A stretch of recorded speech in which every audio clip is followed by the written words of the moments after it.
మనం చరిత్రలో జనరల్గా రజాకార్లు అని విన్నాం. అంటే బహుశా ఇక అది మనం హిస్టరీ దగ్గరగా చూడలేదు కదా ఏజ్ ప్రాబ్లం వల్ల.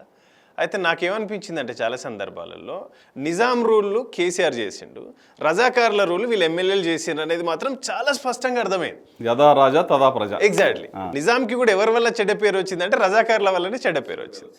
కేసీఆర్ కూడా ఇవాళ ఆయన నియంతృత్వ పోకడలు నిజాం తరహాలో ఆయన పరిపాలిస్తే కింద రజాకార్ల లాగా ప్రతి ఎమ్మెల్యే, ఇప్పుడు మనం ఆర్మూర్ చూసినాము, సేమ్ కామారెడ్డి చూసినాము, మహబూబ్నగర్ చూసినాము, ఈవెన్ సూర్యాపేట చూసినాము. అంటే ఎక్కడెక్కడ మంత్రి హెడ్ క్వార్టర్ల ప్రతి చోట కూడా వీళ్ళు ఒక నియంతృత్వ పోకడ ఒక రజాకార్ పరిపాలన చేసినట్టు మనకు చాలా స్పష్టంగా అనిపించింది. అందుకే ప్రజలు సైలెంట్ ఓటుతోనే వాళ్ళకు అప్రాప్రియేట్ రిజల్ట్ ఇచ్చినట్టుగా. మీకు ఇంకో విచిత్రం చెప్పాలా, మనిషికి దగ్గర ఉన్నాడు అంటే ఒక నాయకుడిని ఎప్పుడన్నా ఇంటికి భోజనానికి పిలుస్తాం. శ్రీనివాస్ గౌడ్ గారిని ఎవరైనా భోజనానికి పిలిస్తే ఫస్ట్ వాళ్ళ ఇల్లు చూస్తాడు మీదికి. వాస్తవం ఇది. వాళ్ళ ఇల్లు కిందికి మీదికి చూస్తాడు. ఇల్లు జర మంచిగా అనిపించింది, జర టాపు మొత్తం ఫర్నిచర్ మంచిగా ఉంది, ఇక మనసులో పడుతుంది. మనసులో పడుతుంది. దాన్ని మళ్ళీ ఎమ్మడే మున్సిపాలిటీ వాళ్ళకి ఉదయం ఫోన్ చేస్తాడు ఇమీడియట్గా. మొత్తం ఒకసారి కొలతలు తీసుకోండి, వాళ్ళ ఇల్లు కరెక్టే ఉందా, వాళ్ళ మన ఇంటికన్నా జర బాగుంది, దాన్ని ఏమైనా చేయొచ్చో చూడండి అంటాడు. వీళ్ళు తీసుకొని ఒక లైన్ గీసిరు అనుకో, వాడు వచ్చి వీళ్ళని అడుక్కోవాలా, లేదంటే దాన్ని జేసీబీ హిటాచి పెట్టి కొట్టేయాలి, బుల్డోజర్తో కొట్టేపియాలి. ఇంత భయంకరంగా ఎవరికన్నా పైశాచికం. వాళ్ళ తమ్ముడు ఉంటాడు, ఆయన పేరు శ్రీకాంత్ గౌడ్. ఆయన పరిస్థితులు ఆయన మాటల గురించి చెప్పాలంటే ఇంక చిన్న నయం పెద్ద నయం. వాస్తవం చెప్తాను. వాళ్ళ తమ్ముడు ఏంటంటే ఎవరే కానీ వ్యాపారం చేసేటోళ్ళు ఒక 50 ఎకరాలు 100 ఎకరాలు రియల్ ఎస్టేట్ వాళ్ళకు తాతకు తగ్గట్లుగా వాళ్ళంత పెద్దోళ్ళు కాబట్టి అని అనుకుంటారు కదా. 50 గజాల ప్లాట్ కూడా వదిలిపెట్టాడు వాళ్ళ తమ్ముడు. నీవు ఒక 100 గజాల ప్లాట్ మీద ఉంటే కూడా వాళ్ళ తమ్మునికి శ్రీకాంత్కు ట్యాక్స్ పోవాల్సిందే. దాని వాల్యూని బట్టి ట్యాక్స్ పోవాలి. ఒక వెంచర్ చేస్తుంటే 20-30% వాళ్ళ పేరున ఫ్రీగా పెట్టాలి, లేదు అంటే అది డిస్ప్యూట్లోకి వెళ్ళిపోతుంది. ఒక విచిత్రమైన సంఘటన మా విలేజ్ చేగుంట, మాది తిమ్మాజిపేట మండలం, మా ఓన్ విలేజు. మా విలేజ్కి సంబంధించిన ఆయన ఒక 100 ఫ్లాట్లతో ఒక మంచి కన్స్ట్రక్షన్ బిల్డింగ్ చేస్తున్నాడు మహబూబ్నగర్లో. మర్లు ప్రాంతం, ఆయన పెద్ద బిల్డర్, ఆయన బెంగళూరులో సెటిల్ అయిన ఆయన, పోలీస్ కన్స్ట్రక్షన్స్ అని పెద్ద బిల్డరు. నావన్నీ లీగల్గా ఉన్నప్పుడు నేను ఎవరిని ఎందుకు కలిసి నేను ఎవరిని ఎందుకు మాట్లాడాలనే ఉద్దేశంతో ఆయన స్టార్ట్ చేశాను కదా. కొంతమంది అక్యురేట్ బిజినెస్ మ్యాన్స్ ఉంటారు, వాళ్ళు టాప్ బిజినెస్ మ్యాన్, ఆయన యూఎస్ రిటర్న్స్, చాలా తెలివైనోడు. బ్యూటిఫుల్గా ఒక కొత్త కాన్సెప్ట్తో స్టార్ట్ చేసి బిల్డింగ్ మిడిల్లో ఉన్నప్పుడు ఇంత పెద్ద బిల్డింగ్ మనకు తెలియకుండా ఆడవుతుంది. ఒక డౌటు, ఎంక్వైరీ చేయడం. ఈయనకు ఒక అడ్వకేటు. ఎట్లా ఉంటుందంటే మనం రావు గోపాలరావు సినిమాలు చూస్తుంటే ఐడియా ఉందా మీకు? ఊళ్ళల్లో రావు గోపాలరావు సర్పంచ్ ఉన్నప్పుడు నియంతలాగా పనిచేస్తుండే కదా. ఒక వకీలు పక్కన ఉంటాడు, ఒక పోలీస్ అధికారి, ఒక ఈయన సర్పంచ్ నాయకుడు. Same batch. ఈయనకు ప్రతాప్ కుమార్ గారు ఒక అడ్వకేటు. అంటే వీళ్ళని ఎట్లా ఇబ్బంది పెట్టాలనే దానికి ఆయన లీగల్ సజెషన్స్.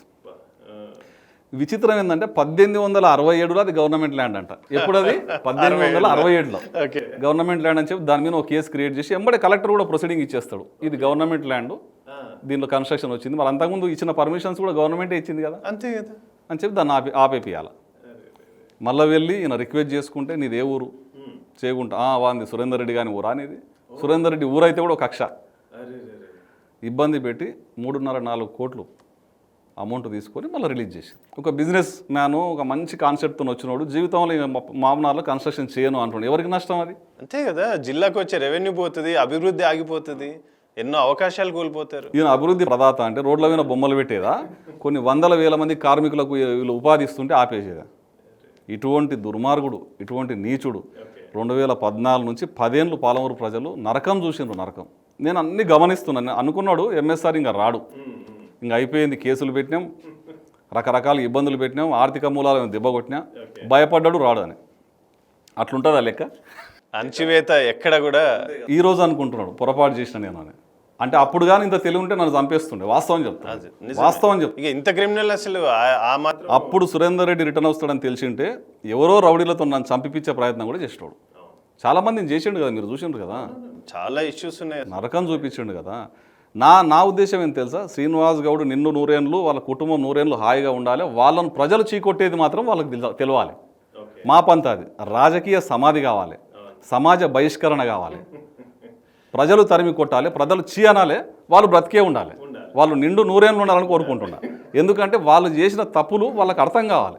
అంతే కదా, చూడాలి వాళ్ళు కూడా అసలు అవమానాలు. ఇంకో 30-40 ఏళ్ళ తర్వాత వాళ్ళలో మార్పు రావాలి. అరే మేము ఇన్ని పాపాలు చేసినామని వాళ్ళకి తెలియాలి మనిషిని. కానీ వాళ్ళు అట్లా కాదు, మనిషిని చంపడానికి కూడా వెనుకాడని నేచర్ ఉన్న వాళ్ళు. మా నేచర్ ఏమో రాజకీయ సమాధి వాళ్ళకు. అంతే. ఇన్ని జరిగినాయి కదా కార్యక్రమాలు, మీరు కూడా గమనిస్తున్నారు, చూస్తున్నారు. ఈరోజు నేను చెప్తున్నా, మహబూబ్ నగర్లో వాళ్ళ కుటుంబం మొత్తం చుట్టుకొని వేరే కాన్స్టిట్యున్సీకో వేరే జిల్లాకో వలస వెళ్ళేది మంచిది. వాళ్ళకి ఇది నాదో సలహా, జీవిత కాలంలో వార్డు మెంబర్ కూడా గెలవడు, పక్కా ఇది challenge. Anti incumbence ward member కూడా ఇంత గట్టి ఎందుకు చెప్తాను అనుకున్నావు? మొన్న పోలీస్ వ్యవస్థను పూర్తిగా వాడుకున్నాడు. పోలీస్ వ్యవస్థ ద్వారానే ఎన్నో పనులు చేయించుకున్నాడు. రెవెన్యూ వ్యవస్థను వాడుకున్నాడు. ఆర్పీలు అని చెప్పి గ్రామాలలో ఉంటారు, మహిళా సంఘాల గ్రూపులకు ఇన్ఛార్జీలు, వాళ్ళను వాడేసుకున్నాడు.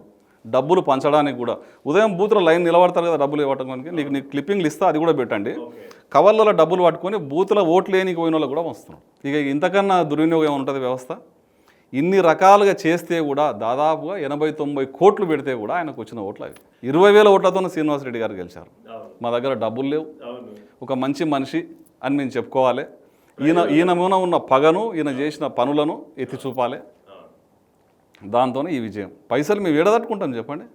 ఆయన ఒక సూట్ కేసులో బట్టలు పెట్టుకొని డబ్బులు లేకుండా వచ్చి జిల్లా మంత్రి బాగా సంపాదించేసినప్పటికీ శ్రీనివాసరెడ్డి గారు కూడా 2.5 ఏళ్ళు చేస్తే ఎవరితో ఒక రూపాయి ముట్టుకునిలేడు, హానెస్ట్గా పనిచేసిండు. ఉద్యమ నేత, ఇంటలెక్చువల్ ఉద్యమ నేత, కేసీఆర్తో సమానంగా పనిచేసినోడు, కేసీఆర్కే సలహాలు ఇచ్చినోడు, కేసీఆర్ ఎంపీ గెలుపుల కీలక పాత్ర వహించినోడు, చాలా ఇంటలెక్చువల్. అందరూ అనుకుంటారు నేను వచ్చింటే అది కాదు, కుదరదా కాంబినేషన్. శ్రీనివాసరెడ్డి గారే బెస్ట్ క్యాండిడేట్ మహబూబ్నగర్కు. ఇంకా ముందర కూడా 10 ఏళ్ళు ఆయననే గెలిపించుకుంటాం. ఏ కోణం మిమ్మల్ని అన్వాడ మండల్లో శ్రీనివాస్ గౌడ్ మీద అంత పెద్ద ఎత్తున మీరు డైలాగు ఇప్పుడు ఇట్లా అట్లా అది ఎమోషనల్గా ఆ టైంకి అట్లా వచ్చింది వాస్తవానికి. కానీ ఒక 10 ఏళ్ళు మీరు నమ్మరు నేను ఎంత బాధపడ్డా అంటే, నేను 2014లో జెడ్పీటీసీగా నేను గెలిచిన తర్వాత ఎవరైనా జెడ్పీటీసీ ఉంటే కార్యక్రమాలకు పిలుస్తారు కదా, ఈయనతోనే డిఫర్ అయినాక. డిఫర్ అయింది కూడా దేనికోసం అంటే చిన్న చిన్న ఇష్యూస్లల్లో. మన పార్టీ గెలిచింది కదా, మన పార్టీని ఎంపీపీ చేద్దాం, నేనే నిలబెట్టిన ఎంపీటీసీలను, మనకు మెజార్టీ ఉంది కదా అంటే నేను ఎంపీపీ చేసుకుంటే నా మనిషి అయిపోతాడని పక్క పార్టీని తీసుకొచ్చి వాడిని ఎంపీపీ చేసాం. ఎక్కడ తిరిగి క్రేజ్ తగ్గియాలి, ప్రజలలో మనకున్న నమ్మకాన్ని పోగొట్టాలని, లీడర్షిప్ వీక్ చేయాలి, క్రేజ్ తగ్గియాలి. ఇంకోటి నాకున్న పెద్ద బలం పోలీస్ వ్యవస్థ, అంటే మంచి సంబంధాలు. నాకు 2014 బిఫోర్ కూడా ఒక చిన్న కేసు సెటిల్మెంట్లు అవి నాకు జీవితంలో లేవు. కానీ నేను ప్రెసిడెంట్ మెడల్ విన్నర్ కాబట్టి నాకు పోలీసుతో మంచి సంబంధాలు ఉంటాయి కదా. అవును, ఏంటది మీకు వచ్చిన అవార్డు? రాష్ట్రపతి శౌర్య పథకం అంటారు. శౌర్య పథకం, గ్యాలంటరీ ప్రెసిడెంట్ మెడల్ అంటారు. ఓకే, చాలా తక్కువ మందికి వస్తుంది అది. ఓకే, ఏ కారణంతో మీకు అవార్డు వచ్చింది? మొత్తం ఎస్ఐబిలో పనిచేశాను, స్పెషల్ ఇంటెలిజెన్స్ బ్రాంచ్ అంటారు. యాంటీ నక్సల్స్ స్క్వాడ్లో పనిచేశాను, ఫైరింగ్స్లో ఎన్కౌంటర్స్ పార్టిసిపేట్ చేశాను. ఇప్పుడు ఆంది కెమెరా చెప్తున్నాం, ఇప్పుడు నక్సలిజం లేదు కాబట్టి అప్పుడు చెప్పేటోళ్ళం కాదు, అప్పుడు కన్సీల్ అయ్యి పని చేసుకునేటోళ్ళం. దాంట్లో నాకు రాష్ట్రపతి శౌర్య పథకం వచ్చింది. బ్రహ్మాండమైన ఆప్షన్స్ ఉంటాయి దానికి, flight, train, first AC free ఉంటుంది, 1+1 companion, any time life long. అంత పెద్ద అవార్డు రైతను ఒక క్రిమినల్ ముద్ర వేయడానికి ప్రయత్నం చేసిన మా మంత్రి గారికి, మాజీ మంత్రి గారికి మనం బాధ అనిపిస్తుంది కదా.